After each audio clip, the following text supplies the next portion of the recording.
نبی علیہ الصلوۃ والسلام فرمایي چې کوم یو انسان د عاشوري روژه ونیوله، الله رب العزت به د دې انسان یو کال شاته صغیره ګناهونه معاف کړي. چې کوم یو انسان د عاشوري روژه ونیوله نو د هغې روژې په بدل کې به الله رب العزت د دې انسان صغیره ګناهونه د یو کال شاته دا معاف کړي. په دې وجه باندې د دې روژې د دې ورځې د روژې ډېر زیات اهتمام پکار دی. بیا دې ځکه دا خبره یاد ساتئ چې یو روژه دا به نه نیسي چې صرف د 10 محرم الحرام روژه ته ونیسي، نه، دې سره بیا یهودیانو سره مشابهت راځي. یو روژه خو لازم ده، خو دې سره به یو بل روژه هم نیسي، یا به 9 او 10 نیسي یا 10 او 11. د هغې وجه دا ده چې کله نبی علیه صلات والسلام مدینې منورې ته راغی نو په مدینې منوره کې یهودیانو د عاشوري دا روژه نیوله.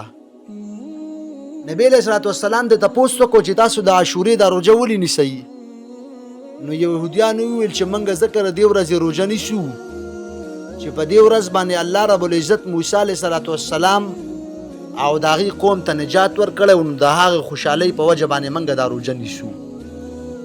رسول الله صلی الله علیه وسلم فرمایل چې تاسو یهودیانو سره مخالفت وکئ، د هغوی مخالفت وکئ چې هغوی یو روژه نیسي نو تاسو به اوس 2 نیسئ. نو په دې وجه باندې یو روژه د محرم الحرام د 10 یو به صرف نه نیسي بلکې 2 به نیسي.